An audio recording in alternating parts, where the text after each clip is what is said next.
The smell of roasted turkey and spiced pumpkin pie drifted through Aunt Lorraine's Chicago brownstone, but the warmth of the food couldn't thaw the frost in the air whenever the topic shifted to my career.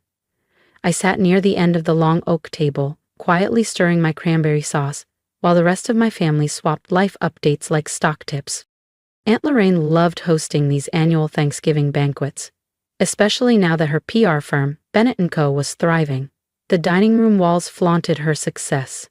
Plaques from major campaigns, glossy magazine spreads, and photos with high-profile clients. "So, Emily," my cousin Grace said, slicing into her turkey with all the grace of a surgeon, "still working on, what was it, the computer thing?" I smiled faintly. "Still running my AI solutions company?" "That's nice, dear," Aunt Lorraine added with a saccharine tone, "though I admit I don't fully understand what that means." Lorraine, perched at the head of the table like royalty, swirled her wine before delivering the line I'd been expecting. Translation: she's at home, playing with code, pretending it's a career. The jab landed, but I didn't flinch. I'd had 3 years of practice. For as long as I could remember, these dinners ended with her sermon about real businesses. Lorraine's definition was simple: an office full of staff, catered lunches, and Fortune 500 clients.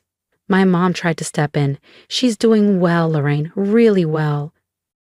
Lorraine let out a sharp laugh. "Please, a laptop in an apartment isn't a business. It's a hobby that pays for coffee and maybe internet bills." Across the table, my teenage cousin Ethan looked up from his phone, curious. "What do you actually do, Emily?" "I design artificial intelligence systems for corporations," I explained. "We help them automate operations, analyze massive datasets, and boost efficiency." Lorraine waved her fork dismissively. "Buzzwords. Automation, algorithms. It's smoke and mirrors. Real companies deliver tangible results." "Like PR campaigns?" I asked lightly. "Exactly," she said, chin high. "Bennett & Co. employs 50 people, serves Fortune 500 clients, and just signed Westbrook Financial. That's measurable impact." Grace chimed in, proud as ever. "Mom's firm is unstoppable right now."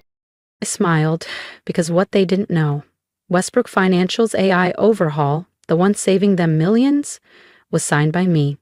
"It's our biggest account ever. $3,200,000, 0 cents annual contract," Aunt Lorraine said proudly, dabbing the corner of her mouth with a linen napkin. Real money for real work. I kept eating in silence, wondering how many more Thanksgivings I could endure like this. Another round of explaining my life to people who didn't really want to understand it. "Emily," Lorraine continued, warming to her favorite subject, "you're 30 years old. A computer science degree from Northwestern. You could be making 6 figures at Google or Amazon instead of pretending your hobby is a business." "Maybe she likes being independent," Grace offered weakly. "Independence doesn't pay for health insurance," Lorraine snapped. "Independence doesn't build retirement. It doesn't get you a mortgage. Fine isn't good enough, Emily. Stop pretending. Get a real job already. Join the corporate world like a responsible adult." The doorbell rang. Lorraine frowned, checking her Cartier watch. "We're not expecting anyone else. Caterers left hours ago." "I'll get it," Uncle Mark said, rising from his chair. Voices murmured in the foyer, then footsteps approached the dining room. When Mark returned, he wasn't alone.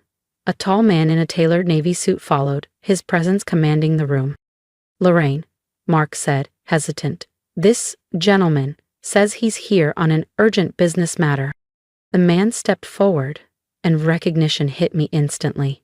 James Wellington, CEO of Westbrook Financial. I'd seen his face on the cover of Forbes just last month. Lorraine practically glowed. "Mr. Wellington, what a surprise. We weren't expecting—" But James's attention wasn't on her. His eyes landed on me, and his expression lit up.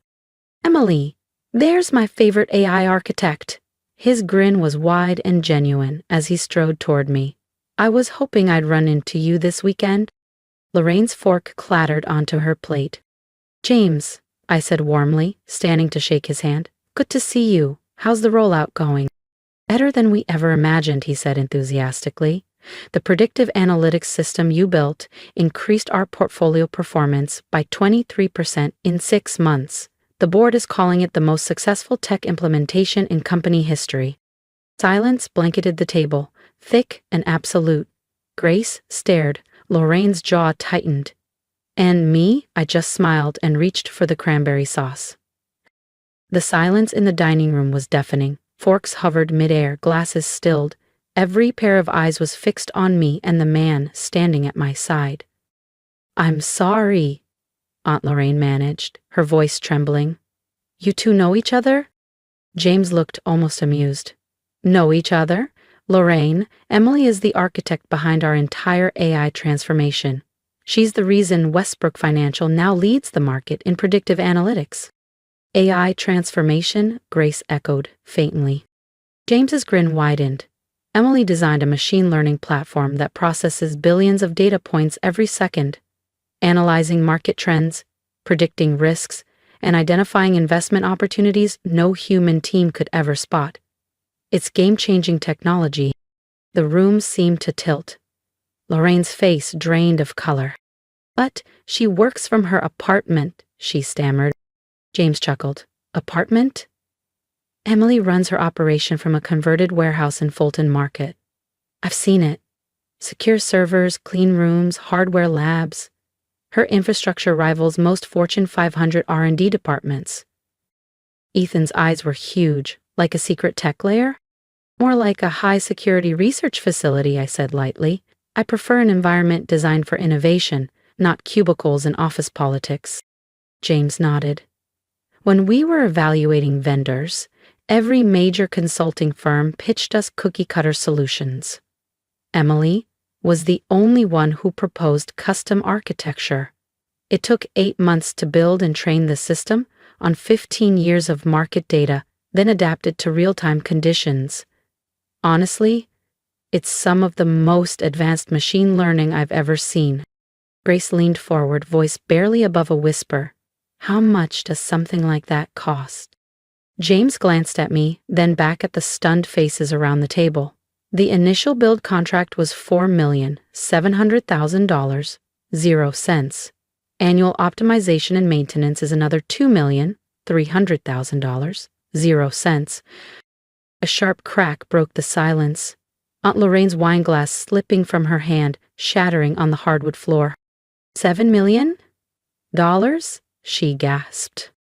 James smiled warmly at me. "Worth every penny."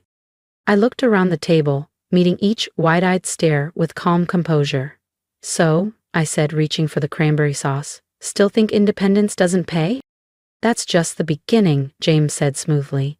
"Emily has similar contracts with Goldman Sachs, Deutsche Bank, and 3 major insurance firms. Honestly, her client list is one of the most exclusive in the entire AI consulting space." "Goldman Sachs?" Grace's voice was a whisper. I nodded casually.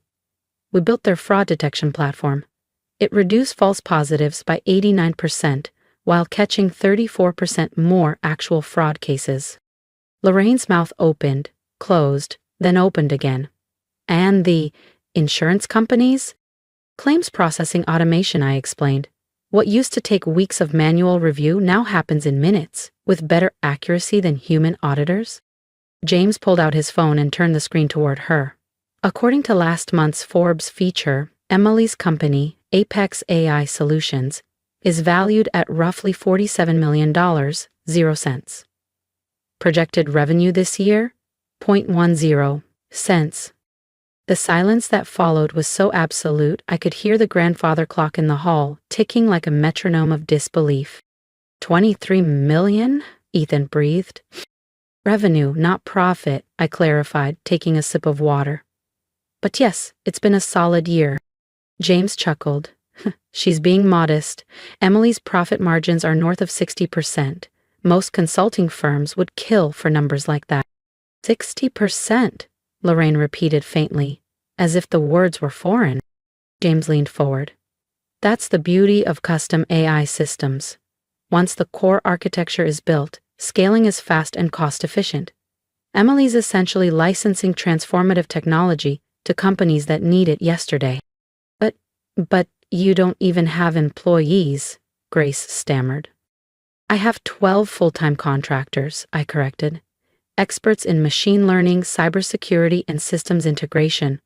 We're lean, but that's why we outpace companies 10 times our size. James nodded approvingly. When Westbrook needed a major trading system overhaul, Emily's team delivered in 3 days. A traditional vendor? 3 months. Minimum. Lorraine stared at me like I'd grown wings. But you live so simply, that old Honda. Those jeans. I smiled. Because expensive cars don't make algorithms run faster. I care about the work, not the optics. James laughed. Old Honda? Emily, didn't you just buy that custom EV with the experimental autonomous system? I shrugged. Prototype, still in testing. If you think Thanksgiving just ended with a shattered wine glass, think again. The real shocker comes next. Subscribe now so you don't miss the moment everything changes. I'm testing autonomous driving algorithms for a potential automotive client, I said, keeping my tone casual. A prototype car? Ethan's voice was hushed, reverent. Like, one of a kind? There are only 3 in existence, James confirmed. Emily's essentially driving a $2 million 0-cents research vehicle. $2 million? Anne Lorraine sagged back in her chair, as if gravity had doubled. James's phone buzzed. He glanced at the screen, then looked apologetic. Forgive me for interrupting Thanksgiving, but I actually came here on business, Lorraine. We need to discuss Bennett & Co.'s contract. Lorraine straightened slightly, seizing the lifeline of familiarity. Of course. Is there an issue with the campaign strategy? Not exactly an issue, James replied carefully. More of a strategic pivot. A pivot? Westbrook's board has decided to overhaul our marketing approach based on insights from Emily's AI analysis. Lorraine's poise faltered. AI analysis? The predictive system flagged troubling trends in traditional advertising, I explained gently.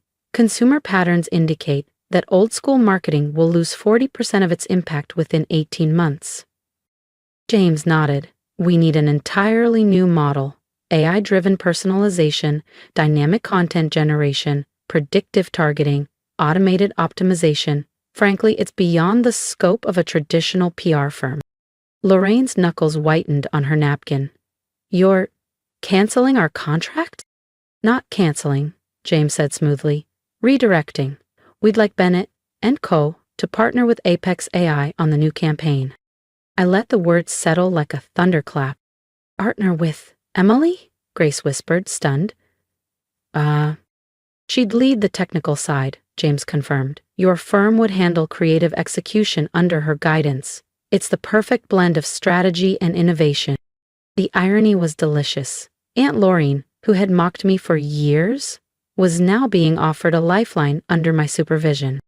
The partnership would be worth $6,800,000 0 cents annually, James continued, split between tech and creative, with Apex taking the larger share given the complexity of the system. Lorraine looked like she'd swallowed glass. 6.8 million? AI-driven marketing is the future, James said simply. I smiled faintly, setting my glass down. Guess independence does pay after all. Companies that fail to adapt will be left behind, James said matter-of-factly. Emily's technology gives us a minimum 5-year competitive advantage over firms still relying on traditional methods. 5 years, Aunt Lorraine whispered, her voice barely audible. At least, I added calmly. The beauty of AI is continuous learning. The longer we partner with a client, the smarter the algorithms become at predicting and influencing consumer behavior. James checked his watch and smiled. I should let you all enjoy the rest of your Thanksgiving. Emily, can we lock in a meeting next week about Westbrook's European expansion? We're planning a full rollout.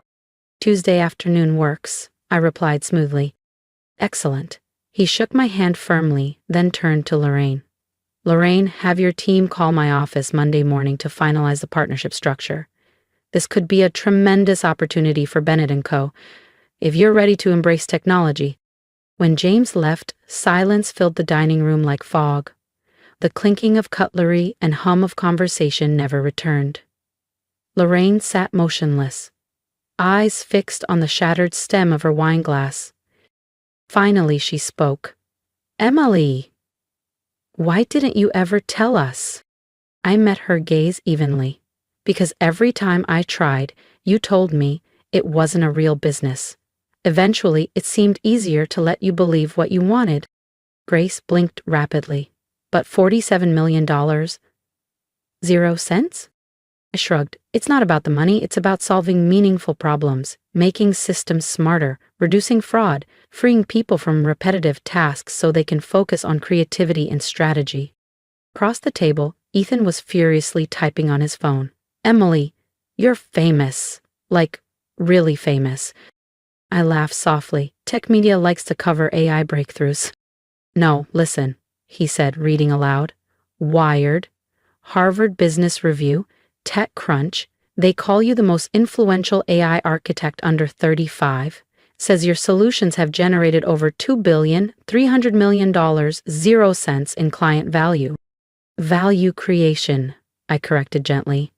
"Our systems help clients make better decisions, cut costs, and increase efficiency. Everyone wins." Lorraine finally lifted her head, her voice unsteady. "Emily, I don't even know what to say. I spent years telling you to get a real job, and all this time you've been building something bigger than anything I've ever imagined."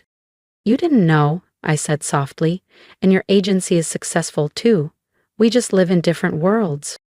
"I was so dismissive," Aunt Lorraine admitted quietly, her voice carrying the weight of regret. "So condescending.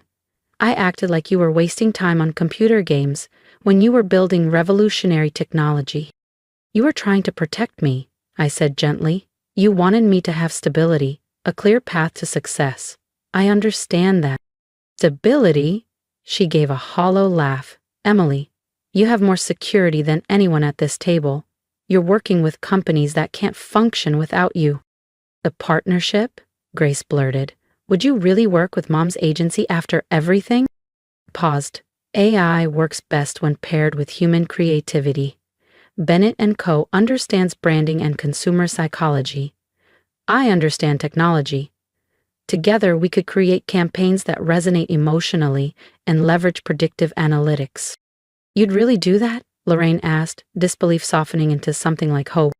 "Family is family," I replied, "and the best systems learn from mistakes. Maybe we can too."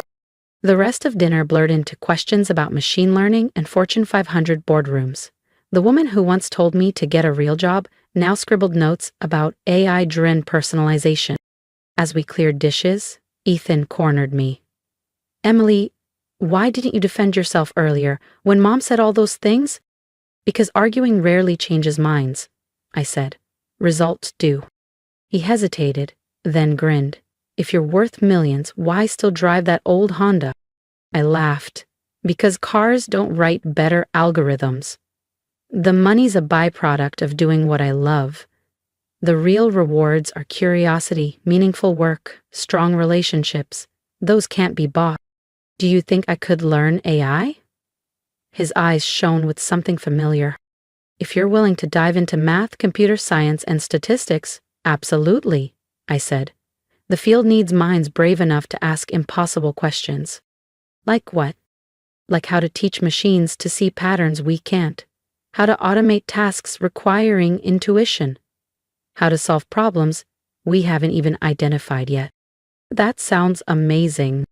"It is, and maybe in 10 years, you'll blow everyone's mind at Thanksgiving the way James did today." Hours later, I drove home in my reliable Honda, smiling at the irony. Lorraine had spent years measuring my success by standards that never fit me, and I'd let her. Explaining felt pointless.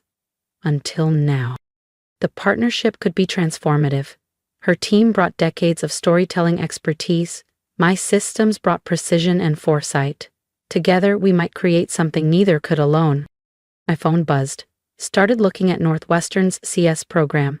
Thanks for the inspiration. Maybe the real win wasn't Lorraine's realization. Maybe it was sparking curiosity in the next generation.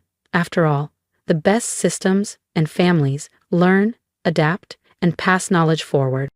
What do you think? Did I handle this the right way? Should I have defended myself earlier or let my results speak like I did? Drop your thoughts in the comments. I'd love to hear from you.